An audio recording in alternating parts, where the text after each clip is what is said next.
Donkey Kong games have some seriously unique and interesting bosses, from the way too easy, to the challenging, to the straight up weird and bizarre. You'll find a wide variety of bosses in the games. Donkey Kong Bananza is no exception to that rule, as the game contains plenty of unique and interesting boss fights. There's a total of 23 bosses that I'll be ranking in this video from easiest to hardest. Keep in mind this is just my opinion.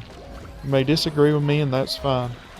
Also, there will be spoilers in this video. There's just no way I can talk about all the bosses without spoiling some things, so you have been warned. There's also one fight I won't be counting. At one point you go inside the Great Harmonial to rescue Pauline, and a playable scene starts where DK is falling downwards. I consider this to be more of a playable cutscene than a boss fight, so I won't be counting it. Now let's get on with the list. Number 23 is the Rock Monster. I was very hesitant to even put this fight on the list, since he's basically just a normal enemy, but the game does sort of treat him like a boss, so I'm counting it. It's a simple fight, just punch through his outer rock layer, and then punch him again once it's gone. Then it's over. Number 22 is the first fight with Grumpy Kong. Yes, you have to fight the majority of the bosses in this game multiple times, and Grumpy is one of those bosses. That being said, it's a pretty simple fight. You just change to Kong Bananza form and start punching away at him. Then once he reveals himself at the top, you just climb up and start punching away again. It's not a challenging fight at all. Number 21 is the first fight with Peekabruiser. This is another incredibly easy fight. Once again, all you need to do is just transform into your Kong Bananza form and start punching away at the boss. The main thing that makes this fight slightly more difficult than the last fight on the list is that you have to deal with all these annoying small octopus enemies that can attach themselves to you and start slowly draining your health. But they don't really make the fight that much harder. It's still an easy fight. Number 20 is the first fight with the Mad Mixer. This isn't a hard fight at all, it's just time consuming. You're riding on a minecart that has some boom rocks placed throughout its layout. You grab the boom rocks and start tossing them at the Mad Mixer while riding in the minecart. The Mad Mixer does put up some walls to protect itself, but those are easy to break. This fight may take a while if you aren't really good at aiming the boom rocks. Number 19 is the first fight with Stomping Clomper. This is yet another incredibly easy fight. Just change into your Kong Bananza form and start punching this guy's feet. After his feet have been destroyed, start punching his body. Just do this a couple of times and the fight is over. Number 18 is the second fight with Peekabruiser. This fight is very similar to the first fight. Peekabruiser seems to be a little faster and stronger in this fight though. You also likely have to deal with even more of those annoying octopus enemies this time, especially if you get near any of the circles that start to appear. Just like the last fight though, you can change into your Kong Bananza form to quickly end this boss. Number 17 is the first fight with Puppy Kong. Puppy sprays some sort of special perfume on herself that makes her invisible. She then starts to move very quickly, all over the area you are fighting her in. To counter this, all you have to do is transform into the zebra, so you can quickly move around yourself. Then just start punching all around yourself while running around. You should eventually get a hit in on her, and a few more continuous hits in after that. Repeat a few more times and the fight is over. Number 16 is Inflaminite. This is one of the few rare bosses you fight only once. The fight starts by just dodging his attacks as he is rolling around. He'll eventually crash into the wall and some ice will fall from above to cool him down. Punch through the rocks or cool magma or whatever it's supposed to be until you hit him. He'll then take off running, creating an icy path, and you have to transform into the zebra to chase after him and hit him again. Repeat a few times to end the fight. Number 15 is Abracadabra. This is yet another boss you only have to fight once. This boss is basically just a plant that shoots some vines towards you. The end of the vines are sharp and can damage you if you don't avoid them. Then you can just walk towards the plant using the vines. Some thorns will pop out of the vines, but all you have to do is just grab a chunk from the vine and throw it at them. I think you're technically supposed to use the ostrich to fly around them, but it's basically pointless to do that when you can throw chunks. Once you make it to the end, just pound away at the plant. Then just repeat a few times to end the fight. Number 14 is the second fight with the Mad Mixer. This fight is very similar to the first fight. There's just a little more going on in this fight though. You still have the boom rocks you can throw at the Mad Mixer to damage him, but you also now have these other rocks. I guess they're supposed to be salt rocks. You can throw these at the wall of goo surrounding Mad Mixer that the slug-like enemies are in. These walls seem to disintegrate more quickly if you directly hit a slug. Once again, this fight is more time consuming than difficult, but this one is definitely a little more challenging than the first Mad Mixer fight. Number 13 is the first fight with Void Kong. We finally made it to the first fight with the game's main villain. What appears to be the game's main villain anyway, but we'll get into that later. Anyway, Void uses a banana remote during this fight to aim attacks towards DK. Some of these attacks can be difficult to avoid. It does help some to change into the Kong Bananza form. Once you hit Void, he'll move to another area of the stage, and you'll have to make your way towards him while avoiding the attacks he is hurling towards you.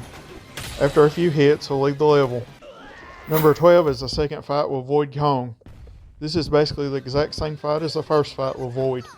Some of the hazards Void creates with his remote in this fight can make it more difficult to navigate the level to get to him, so I'm putting this fight slightly higher. Once again, after you've hit Void a few times, he'll leave the level. Number 11 is the first fight with the sinister Bluster Wing. The main thing that may make this fight a little difficult is just trying to stay alive while figuring out what you need to do. It took me a while to figure out you need to throw sand at both his wings and weigh him down and then attack. After you get a few hits in, he'll fly away. Number 10 is the second fight with the sinister Bluster Wing. This fight is definitely a little tougher than the first fight. The Bluster Wing will shoot hot magma from his mouth, and you have to inhale it with the elephant, and then toss the cool magma chunks towards both his wings to weigh him down and then attack. You also need to carry magma chunks above your head occasionally to avoid the magma rain he can cause. So once again, fly away after you've hit him a few times. Number 9 is the second fight with Stomping Clumper. This guy now goes by Case Stomping Clumper for some reason. Not really sure what's going on there. Anyway, this is one of the final bosses you fight in this game, and he is way too easy compared to all the other bosses you fight around this point in the game. At first, you just attack his feet like the last time, while avoiding them when they are hot. Then attack the head or body or whatever it's supposed to be. Then in the second phase, repeat everything but in your Kong Bananza form, as his feet can no longer be attacked by regular DK. Then take out the top half one more time to end the fight. Number 8 is the third and final fight with the sinister Bluster Wing. This time the Bluster Wing has caused a thunderstorm, and you must use the elephant to suck up some of the debris that is blowing in the wind while avoiding the Bluster Wing's lightning attacks. Just throw chunks on both wings to weigh them down like usual. Eventually the Bluster Wing will blow DK up into the air with a strong gust of wind, and DK will have to do a dive punch to end the fight. Number 7 is the third fight with Void Kong. This is the first fight on this list I would actually say is challenging. The fight starts off the same way as the first two, with you chasing after and attacking Void, as he moves to a new location after each attack. Eventually he will use his banana remote to create a protective barrier around himself. You have to take out 3 of his contraptions to get rid of it, and these create their own barriers.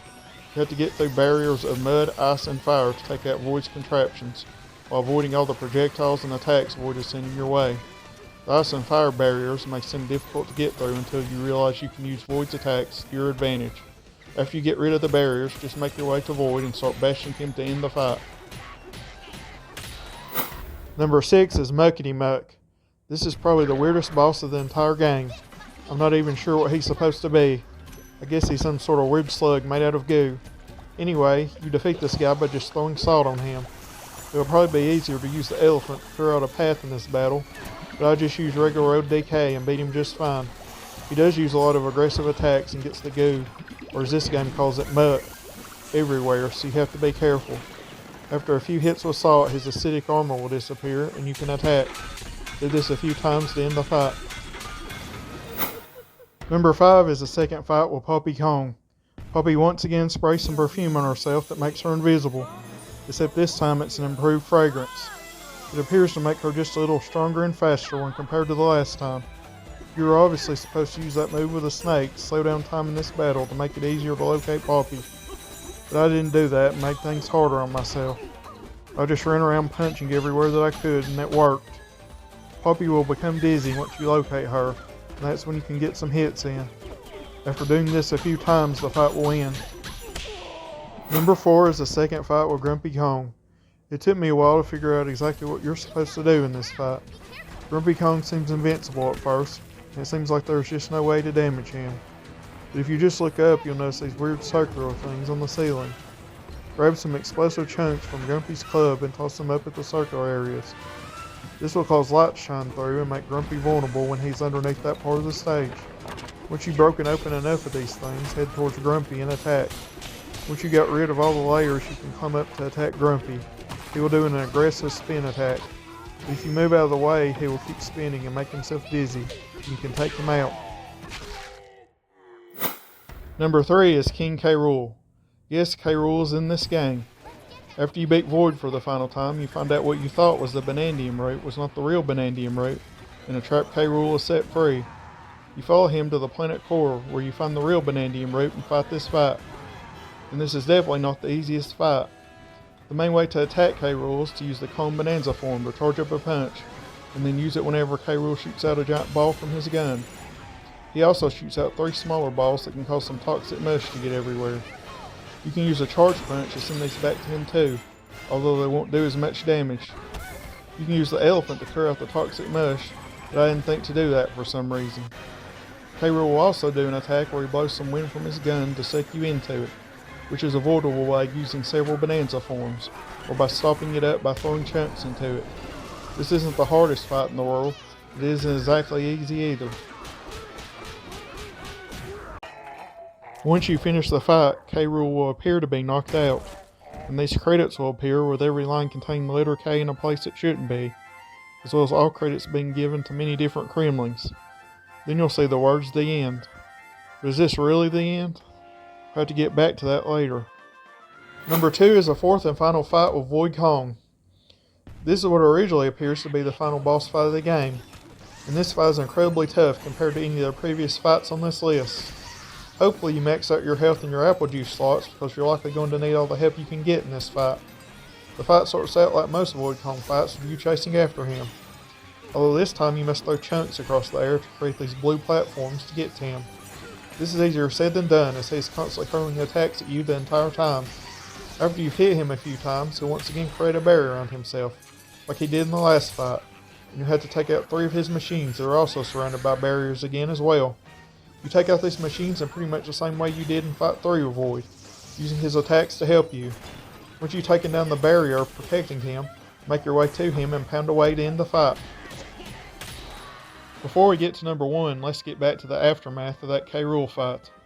K. Rool appears to have been knocked out and credits have appeared, so the game must finally be over, right? Of course not. Those credits were absolutely ridiculous and were a reference to the K. Rool fight in the original Donkey Kong Country game. And just like in that game, K. Rool gets back up ready to fight once again. The Banandium root uses its power to push Pauline and DK to the surface, but of course K. Rool is flying to the surface with them the entire time, constantly attacking and being a nuisance. DK and Pauline finally arrive on the surface at Pauline's hometown of New Donk City. K. Rool then uses the power of the Banandium root to take over the city, and you have to go through a bunch of platforming sections that require you to pretty much use all of your Bananza forms. You'll eventually reach K. Rool at the very top of the city, which leads us to number 1, K. Rool, King of Rot. I'm not really sure why anyone would ever want to be the King of Rot, but K. Rool seems to be a pretty gross and disgusting guy, so I guess it makes sense. This is the real final boss fight of the game, and it's definitely the hardest as well.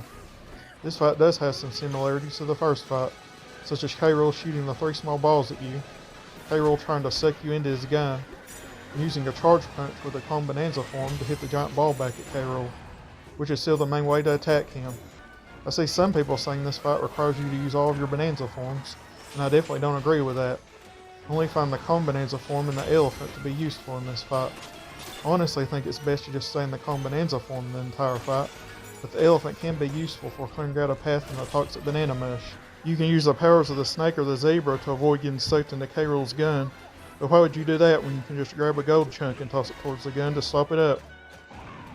The main thing that makes this fight harder than the first fight is that these smaller balls K. Rool shoots at you can blow up and cause a huge amount of toxic mush to cover the stage. There's also these giant hands made of mush you have to avoid as well. These were in the first fight too, but there's much more of them now and they seem to be more aggressive. But you can avoid all this for the most part by finding some gold to send down and grabbing a chunk of it to throw at the balls or the hands to create even more gold to send down. You still attack the giant ball to damage K. Rool in the same way, although now you have to punch through these gold walls he sends your way to get to him. Once you've damaged him enough, the fight will be over, and you'll have defeated him for real this time. Well, that's it for this video. If you enjoyed it, then please give it a like, as this was not an easy video to make. Any likes will be greatly appreciated to help push this video out for more people to see. Hopefully you enjoyed watching, and I'll see everyone next time.